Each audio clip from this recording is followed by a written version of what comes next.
hivyo mke wangu. Huyu mtoto wa kwetu kwa. Wewe unataka kusemaje? Sio kwamba unaongelea kuhusu kunichiti. Nikiangalia mimi na wewe. Na ule mtoto atuendani wote.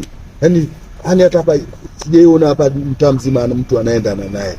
Kwanza kitu cha kwanza mtoto anakula kutwa mara 6 ndio alipokwenda. Sasa wafu mimi unajua anachojiuliza. Unajua hapo unaponiambia ndo napata sasa akili.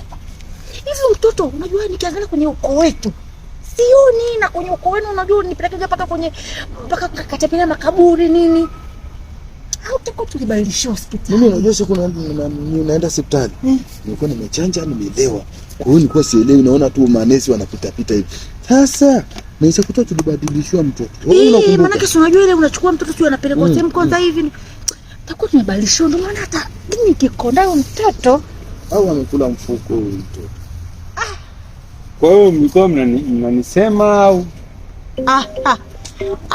Sio tunajadili maisha. Yaani maisha tu.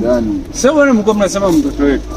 Sio kwani watoto wote si kama watoto wetu. Wewe nani Chikonda? Nani anakonda? Eti nani amekonda? Unajua basi tumwambie tu kweli. Wewe unajua sisi tuko tunajadili. Kwa sababu mimi kila siku babako ananisimanga.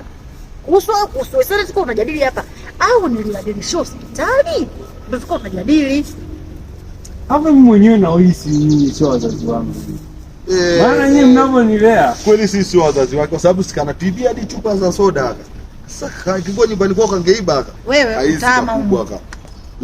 Na hama, yaani usikute sasa hata wazazi wangu wana hela, ni matajiri, afu mimi matajiri wanazaa watoto wako vikonda hivi, mtoto una mwili mchache na mbaya. Kweli wazazi wako ni matajiri au unawatafuta, lakini kwa hii afya ukienda nayo lazima wafilisike kwa kurudisha. Utawafanya maskini. Kwanza naenda kupima DNA ili nijue nyinyi wazazi wangu au wazazi wangu. Wenda bwana wewe usitutishe bwana wewe, utatupumzisha kwanza. Tutakuwa tunasaga kasado tu.